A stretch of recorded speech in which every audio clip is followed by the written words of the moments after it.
A quantum surge in new, genuinely shocking reporting into the secret life of Clarence Thomas. Over the past few months, the American people have learned much about the lavish gifts from wealthy friends, but never quite like this. ProPublica, using an array of previously unavailable information, including flight data, emails, security records, tax filings, and interviews with more than 100 eyewitnesses, published what they call the fullest accounting to date on the generosity that has regularly afforded Thomas a lifestyle far beyond what his income could provide. Gifts include, quote, at least 38 destination vacations, including a previously unreported voyage on a yacht around the Bahamas, 26 private jet flights, plus an additional 8 by helicopter. A dozen VIP passes to professional and college sporting events, typically perched in the skybox, 2 stays at luxury resorts in Florida and Jamaica, and 1 standing invitation to an uber-exclusive golf club overlooking the Atlantic coast. Now, we should be clear, ProPublica hasn't identified any legal cases that Thomas's benefactors had before the Supreme Court in the course of their relationship, although they all work in industries significantly impacted by the court's decisions. And while some of the hospitality may not have required disclosure, Thomas does appear to have violated the law by failing to disclose flights, yacht cruises, and sports tickets. NBC News reached out to Justice Thomas for comment this morning. So far, we have received none. In the past, Thomas has contended he always sought to comply with disclosure guidelines. Joining us now, ProPublica reporter Justin Elliott, whose colleagues are bylined on that reporting, plus Gabe Roth, executive director of the nonpartisan judicial watchdog Fix the Court. Basil is back with us. Justin, before we get into the what, I want you to talk me through the how. How did this reporting come together?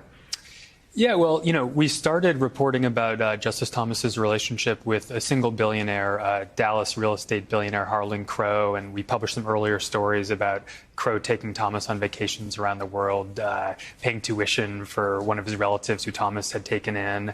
And then we started to hear that Crow wasn't alone, and that actually there was a whole set of wealthy businessmen who, for reasons that are still not entirely clear, have taken it upon themselves to essentially subsidize the private life, the leisure time of this sitting Supreme Court justice. And I think the really striking thing to us was just the regularity of this. I mean, just frequently over 20, 30 years when Justice Thomas has leisure time, we find him on a private jet going to the Bahamas for a cruise with one of these businessmen, or to Jackson Hole around the world, Indonesia, all apparently for free, which is extremely unusual, if not unprecedented, for a public official. And these more than 100 eyewitnesses, how do you find those people? What is the conversation you're having with them?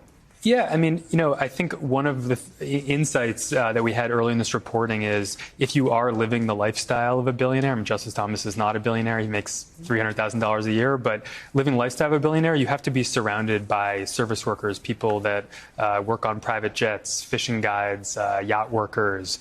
And because Justice Thomas hasn't been disclosing these trips as he's supposed to be doing, we've had to do the hard work of kind of piecing it together by talking to a lot of people. And given that you are deep in this reporting, but that this is the most comprehensive reporting to date, what stood out to you most?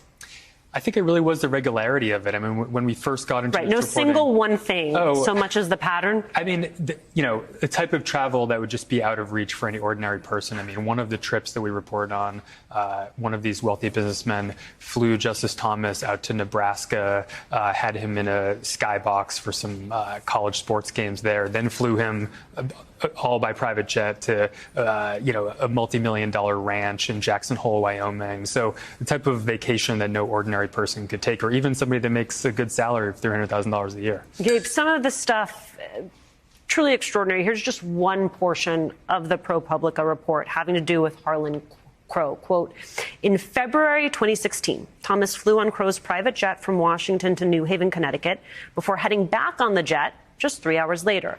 ProPublica previously reported the flight, but newly obtained U.S. Marshal Service records reveal its purpose. Thomas met with several Yale Law School deans for a tour of the room where they plan to display a portrait of the justice. Crow's foundation also gave the school $105,000 earmarked for the Justice Thomas Portrait Fund tax filing show. In terms of disclosure of gift, talk to me about the line between unethical and illegal. Justice Thomas is definitely skirting that line. When you have gifts that are given to you as a Supreme Court justice that are valued more than about $400, you are required to report it on your annual financial disclosure report. And something like a portrait, that's a little tough because it's not Justice Thomas receiving the portrait, it's Yale Law School.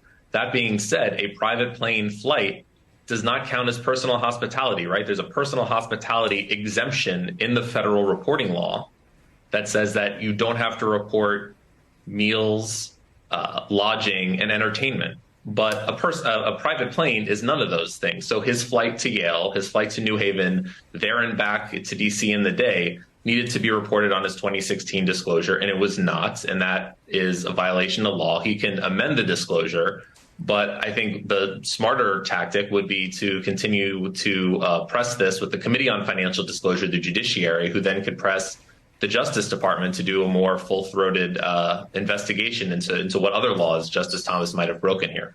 And we'll come back to the Judiciary Committee in just a second. But Gabe, I want to sort of set some of the stakes here, which is you have what was once a revered institution in this country, now faith in the Supreme Court at an all-time low among the American people. I know this is the work that you do. Your sense, are we at a point of no return? How is it that you reestablish the faith that has been lost? I think it's twofold. One, it's Congress doing its job, and the other is the Supreme Court doing its job. So Congress has every right to work with the Supreme Court to help the Supreme Court establish certain rules of the road, certain guidelines, even establishing or requiring the justices to file the same financial disclosure, outside income, gift, and travel reports that they themselves, members of Congress themselves, have to report. And I think it's also the Supreme Court stepping up and saying, look, we realize there is a glaring omission here. There is no code of conduct to be had at the Supreme Court. There is no Supreme Court code of conduct. There is no enforcement mechanism or complaint mechanism if you see a Supreme Court justice doing something unethical other than potentially working through the Judiciary Committee. So like there is for the lower court. So I think that the court needs to step up and say, look, we're going to create a code and make it enforceable so that when word of unethical behavior arises, there's a way for members of the public, there'll be an inbox, a way for members of the public or reporters or watchdogs or whoever to say, we really think that you, Supreme Court, before it rises to maybe the Justice Department level, you need to look into that to nip it in the bud. So we trust that you're acting as ethically as you should be. I want to read you, Basil, something that Senate Judiciary Chair Dick Durbin said just today. These are not merely ethical lapses. This is a shameless lifestyle underwritten for years by a gaggle of fawning billionaires. Are we any closer to a codified system of checks and balances? Is there the political appetite for that? I don't know that. I think we're closer because of excellent reporting, that we're aware of all of this. Is there a political appetite? I think there is among the voters, among the legislators. I'm not sure if there's enough of an appetite to take this on at this moment. But the reality is I think this could be a great campaign issue for Democrats. You've got young justices that Donald Trump appointed.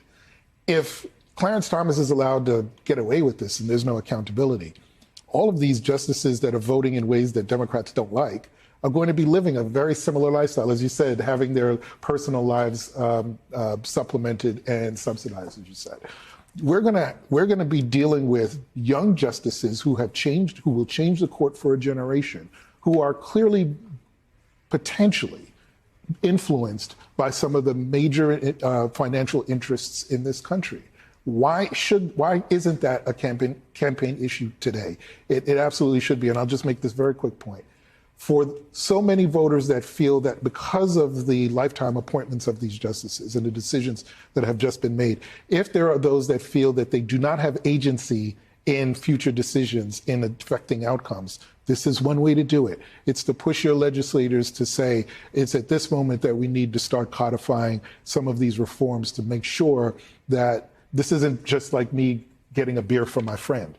These are people who control major resources in our country, influencing judicial outcomes, and potentially. A theme we come back to over and over again. Accountability isn't just retroactive. It is to make sure that this doesn't happen again. A series of alarming developments over the past 24 hours that all tie back to the fact that a former president with a history of violent rhetoric linked to a domestic violent extreme